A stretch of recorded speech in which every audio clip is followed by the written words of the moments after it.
여러분, 불과 10년도 안 되는 짧은 시간 동안 아이들이 피고인이 되어 법정에 서는 사건이 얼마나 폭증했는지 혹시 짐작되시나요? 법원 행정처의 공식 자료에 따르면 2015년 한 해 동안 7,045건이었던 촉법소년 사건 법원 접수 건수가 2024년에는 무려 21,455건으로 약 3배나 치솟았습니다. 정말 참담하고 충격적인 수치가 아닐 수 없죠. 게다가 최근 온 나라를 떠들썩하게 만들고 있는 지인 대상 딥페이크 디지털 성범죄 사태를 보세요. 경찰청 발표에 따르면 이 끔찍한 딥페이크 성범죄 피의자의 70% 이상이 바로 10대 청소년이라는 사실이 밝혀지며 우리 사회 전체가 거대한 충격에 빠졌습니다.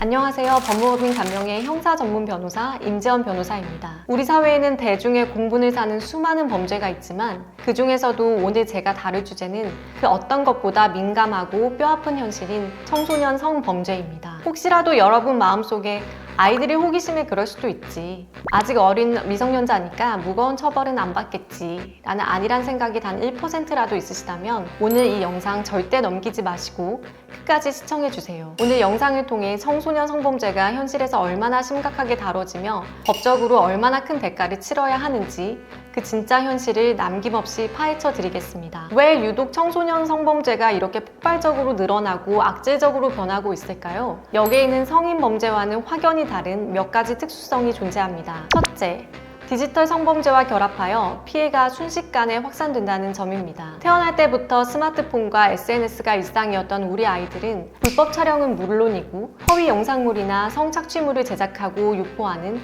디지털 성범죄 환경에 너무나 무분별하게 노출되어 있죠. 둘째, 가해자뿐 아니라 피해자 역시 또래 청소년인 경우가 대다수입니다. 학교나 학원, 혹은 온라인 SNS 등 청소년들의 주 생활 공간에서 범행이 이루어지기 때문입니다. 셋째, 가해자와 피해자 모두 아직은 미성숙하여 국가의 법적 보호가 필요한 존재라는 딜레마가 있습니다. 넷째, 가장 심각한 문제인데 아이들 스스로 이것이 범죄라는 자각조차 없는 경우가 많습니다. 단지 주변 친구들이 많이 하니까 혹은 장난이라는 이유로 심각한 범죄 행위에 죄의식 없이 가담하고 있습니다. 우리 법체계에서 청소년 가해자를 어떻게 처벌하는지 정확히 아시려면 먼저 나이에 따른 법적 구분을 명확히 아셔야 합니다. 여기서 말하는 나이는 모두 만 나이 기준입니다. 먼저 소년법 제2조를 보시면 우리 법에서 말하는 소년이란 19세 미만인 자를 뜻합니다. 이 19세 미만인 아이들은 다시 범행 당시의 나이에 따라 세 그룹으로 나뉩니다. 가장 먼저 10세 미만의 아주 어린 아이들은 범법 소년이라고 부릅니다. 이 아이들은 형사처벌은 물론이고 소년법상 어떠한 보호 처분도 내릴 수 없습니다. 말 그대로 형사사법체계의 통제를 받지 않는 연령대입니다. 다음으로 현재 온 나라의 가장 뜨거운 논쟁거리인 만 10세 이상부터 14세 미만의 이른바 촉법소년입니다. 형법 제9조에 따르면 14세 되지 아니한 자의 행위는 벌하지 아니한다 라고 명시되어 있습니다. 즉 형사처벌을 받아 교도소에 가는 대상이 아니라는 뜻입니다. 하지만 여기서 오해하시면 안 됩니다. 아동 청소년 성보호에 관한 법률 제44조 제1항에 따르면 10세 이상 14세 미만의 아동 청소년이 성범죄를 저지른 경우에는 형사재판이 아니라 관할 법원 소년부로 송치되도록 규정되어 있습니다. 여기서 주목할 점은 여러분이 아는 사실과 달리 이들이 형사처벌을 받지 않는다고 해서 아무런 조치가 없는 것이 아니라는 점입니다. 형사 미성년자는 형벌 대신 소년부에서 보호 처분을 받게 되며 그 내용 역시 가볍지만은 않습니다. 마지막으로 14세 이상부터 19세 미만의 범죄 소년입니다. 이 나이대의 아이들은 범행의 성격, 죄질, 피해 규모 등에 따라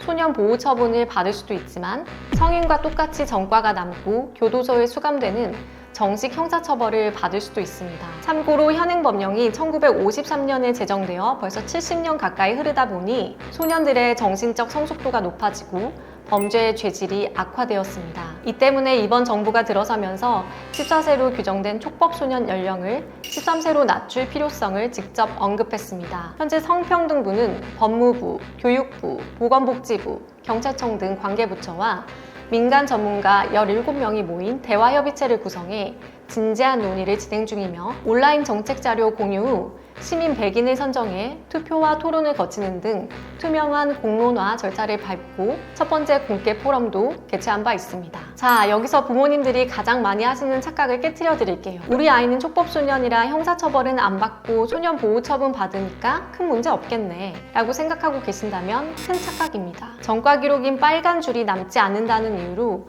소년보호처분을 가벼운 훈방조치쯤으로 여기신다면 정말 큰 코 다치십니다. 소년부 판사는 소년법 제32조에 따라 1호부터 10호까지 아주 세분화되고 강력한 처분을 내릴 수 있습니다. 제가 화면의 표와 함께 하나씩 설명해 드리겠습니다. 비교적 가벼운 처분에 속하는 1호 처분은 보호자 등에게 감호를 위탁하는 처분으로 10세 이상에게 기본 6개월이 내려집니다. 2호는 12세 이상에게 내려지는 최대 100시간 이내의 수강명령이며 3호는 14세 이상에게 내려지는 최대 200시간 이내의 사회봉사 명령입니다. 4호와 5호는 보호관찰관의 감시를 받는 보호관찰입니다. 10세 이상에게 내려지는데 4호는 단기 1년, 5호 장기 보호관찰은 2년에 1년을 연장해 최장 3년까지 국가가 감시합니다. 하지만 진짜 무서운 것은 시설에 수용되는 6호부터입니다.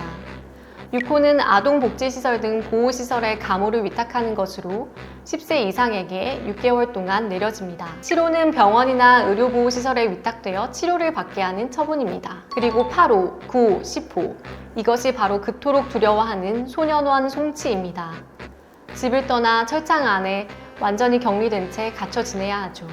8호는 1개월 이내, 9호 단기 소년원 송치는 최장 6개월 이내이며 가장 강력한 10호 장기 소년원 송치는 12세 이상의 소년에게 최장 2년 이내라는 엄청난 기간 동안 소년원 수용을 명합니다. 여러분의 아이가 13세 촉법소년이라도 죄질이 나쁘면 단번에 10호 처분을 받고 최장 2년 동안 소년원에서 생활해야 한다는 끔찍한 뜻입니다. 형사처벌을 안 받는다고 해서 민사 책임까지 면제되는 것은 절대 아니에요. 피해자에 대한 거액의 민사상 손해배상 청구는 부모님이 고스란히 떠안아야 하며 학교에서의 무거운 징계 처분도 별개로 진행됩니다. 미성년자들 사이에서 벌어진 성범죄라고 해서 법이 특별히 관대할 것이라고 생각하신다면 그건 또한 위험한 인식입니다. 어른에게 적용되는 무시무시한 법령이 청소년에게도 동일하게 적용됩니다. 먼저 강간 및 강제추행입니다. 아동 청소년의 성보호에 관한 법률 제7조 제1항에 따르면 폭행이나 협박으로 아동 청소년을 강간한 사람은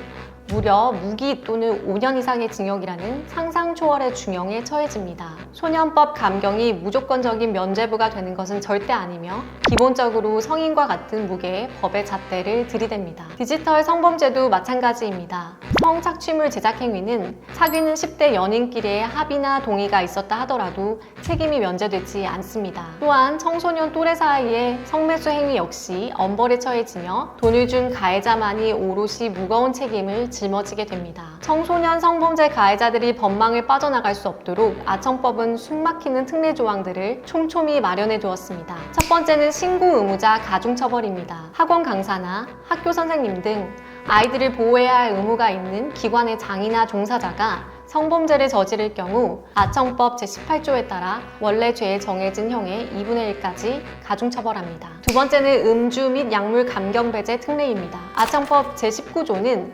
음주나 약물로 심신장애를 유발하고 아동 청소년 대상 성폭력 범죄를 범한 경우 형법상 심신장애 감경 규정을 아예 적용하지 아니할 수 있다고 명시하고 있습니다. 즉, 술김에 실수했다는 변명은 통하지 않는다는 의미입니다. 세 번째, 가해자들을 평생 불안에 떨게 만드는 공소시효의 마법입니다. 아청법 제20조 제1항에 따르면 아동 청소년 대상 성범죄 공소시효는 범행일이 아니라 그 피해 아동 청소년이 성년에 달한 날로부터 비로소 진행됩니다. 이보다 더 무겁게 적용하는 규정이 하나 더 있습니다.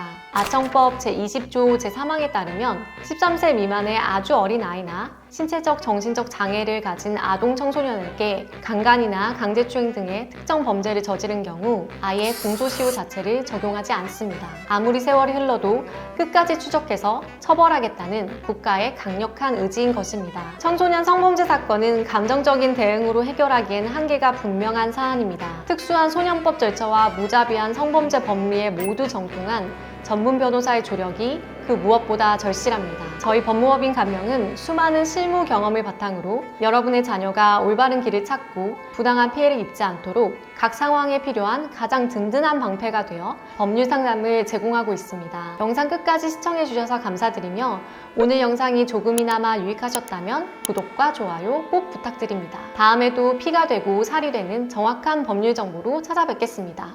감사합니다.